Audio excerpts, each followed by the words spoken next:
नमस्कार साथियों आज है 23 दिसंबर। 23 दिसंबर जो किसान कौम के लिए हमेशा यह बहुत इंपॉर्टेंट दिन होता है, क्योंकि आज के दिन जो चौधरी चरण सिंह है, जो किसानों के मसीहा या किसान कौम के सबसे बड़े नेता उत्तर भारत में हुए, वो है चौधरी चरण सिंह। आज उनकी जयंती और इस जयंती को जो किसान वर्ग है वो किसान दिवस के रूप में मनाता है। इसलिए आज इस पे मैं बात करूंगा। साथ ही मैं बात करूंगा अपने देश के उपराष्ट्रपति जगदीप धनखड़ के बारे में, क्योंकि वो भी अपने आप को किसान नेता मानते हैं और जाटों के मसीहा या जाटों के अफलातून खुद को बोलते हैं, क्योंकि उनके अपमान से पूरे देश का अपमान हो जाता है, पूरे जो जाट समाज का अपमान हो जाता है, किसान वर्ग का अपमान हो जाता है। तो आज वही देश के उपराष्ट्रपति जिस प्रकार महिला पहलवानों ने अपनी जो लड़ाई लड़ी थी उसमें वो हार मानकर कुश्ती छोड़ देती है, उसके बाद क्योंकि वो जाट की बेटी है इसलिए जाटों का भी अपमान हुआ है, क्योंकि हमारे समाज की एक बेटी ने कुश्ती छोड़ दी और एक हमारे समाज के बेटे ने अपने अवार्ड है उसको वापस लौटा दिया। तो इससे किसान कौम का तो अपमान हुआ ही है, साथ ही जाट समाज का भी अपमान हुआ है। इसलिए मुझे लगता है जगदीप धनखड़ जी वो जल्द ही भारतीय जनता पार्टी और उपराष्ट्रपति पद से इस्तीफा देंगे, क्योंकि वो जाटों के अपमान और किसान के अपमान को नहीं सह सकते। वो खुद का अपमान की जहर के घूंट पी सकते हैं, लेकिन जाट समाज को अपमान कभी सहन नहीं कर पाएंगे। इसलिए आज मुझे शाम तक जगदीप धनखड़ है वो अपना इस्तीफा को दे देंगे, क्योंकि जाटों के अपमान से वो बिल्कुल एकदम टूट चुके हैं।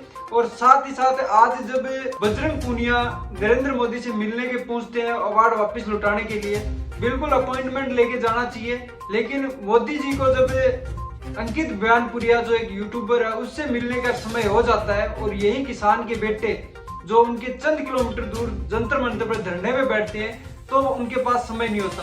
और यही किसान कौम के बेटे अगर अवार्ड लेके आ जाते हैं, कोई मेडल लेके आ जाते हैं, तो ये भागकर उनको डिनर पे बुलाते हैं, उनके साथ फोटो खिंचाते हैं, तब इनके पास समय हो जाता है। लेकिन ये दुख तकलीफ में होते हैं तब इनके पास समय नहीं होता। साथ ही साथ आज जब भारतीय जनता पार्टी के किसी भी नेता ने साक्षी मलिक साथियों किस तरीके से वो एक जो खिलाड़ी होता है वो बचपन से लेकर पूरे मेहनत करता है और वो एक दिन के लिए मेहनत करता है कि मैं अपने देश के लिए झंडा फहरा सकूं, चाहे ओलंपिक में हो, कॉमनवेल्थ में हो, मैं अवार्ड लेके आऊं, मेरे देश का नाम रोशन करूं। लेकिन इन चंद जयचंदों की वजह से आज उस बेटी ने किस तरीके से अपने जूते रखकर और कुश्ती को अलविदा कह दिया, जिस कुश्ती को हमेशा दिल और जान से प्यार करती थी। साथियों उनके आंसू है वो भारतीय जनता पार्टी के जो ताबूत में अंतिम कील ठोकने का काम करेगा, क्योंकि द्रौपदी के लिए जब महाभारत हो सकती है तो इन हमारी किसान कौम की बेटियों के लिए भी एक ये दूसरी महाभारत ली जाएगी। साथियों साक्षी मलिक, बजरंग पूनिया, विनेश फोगाट ये तीनों अपनी लड़ाई नहीं लड़ रहे थे।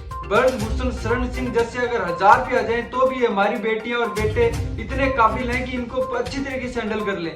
लेकिन जो किसान कौम के बेटे जो गांव से उठकर और रेसलिंग में जाते हैं और वो इस तरीके से इन चमगादड़ों के जंगल में फंस जाते हैं और ये उनका यौन शोषण करते हैं, इनको लेकर वो लड़ाई लड़ रहे थे। और ये लड़ाई 36 कौम की लड़ाई लड़ रहे थे। कोई जाट समाज अकेला रेसलिंग में नहीं है, 36 कौम रेसलिंग गेम खेलती है, इसके लिए इन्होंने लड़ाई लड़ी थी। और इतिहास इन लोगों को हमेशा स्वर्णिम अक्षरों में लिखा जाएगा, क्योंकि ये वो लोग हैं आग बुझाने वालों में थे, न कि आग लगाने वालों में थे। इसलिए बजरंग पूनिया, साक्षी मलिक और विनेश फोगाट ने बहुत अच्छा काम किया, जिन्होंने कम से कम लोगों के बीच में तो लेके आए कि इसने क्या क्या कांड किए और किस तरीके से हमारी महिलाओं का शोषण किया है। साथियों भारतीय जनता पार्टी जो हमेशा महिलाओं विरोधी रही है, क्योंकि सदन में जो सांसद है मोहिया मोहित्रा वो हमेशा भारतीय जनता पार्टी से सवाल पूछती है और उसको लेकर किस तरीके से एक लॉगिन आईडी जो आउट ऑफ इंडिया से लॉगिन हो जाती है उसके आधार पर उसकी सदस्यता समाप्त कर देते हैं। और दूसरी किसान कौम की बेटियां देख लो। और तीसरा जब किसान आंदोलन हुआ था किस तरीके से इन्होंने बदनाम करने की कोशिश की और हमारे देश के उपराष्ट्रपति किस प्रकार से इनकी, क्योंकि जब राजस्थान में इलेक्शन होते हैं तो यही जगदीप धनखड़ कितनी बार राजस्थान आते हैं और दौरा करते हैं बार बार। जब अशोक गहलोत ने इनको खुद बोला कि जगदीप धनखड़ जी आप थोड़े दौरे कम कीजिए, और यही जगदीप धनखड़ जब इनके बारे में कुछ मिमिक्री कर दी जाती है तो ये जाट समाज का अपमान हो जाता है। आज जगदीप धनखड़ कहाँ है? हमारे समाज की बेटियां रोड पे थी तब, और जब उन्होंने कुश्ती छोड़ दी किस तरीके से वो रोती हुई वहां से साक्षी मलिक निकली। क्या जगदीप धनखड़ के पास ये वीडियो नहीं पहुंचता? लेकिन उन्होंने सिर्फ मोदी सरकार या नरेंद्र मोदी की कर रखी है। ये मुझे नहीं बोलना चाहिए क्योंकि वो देश के बहुत सम्मानित पद पर हैं, लेकिन वो इस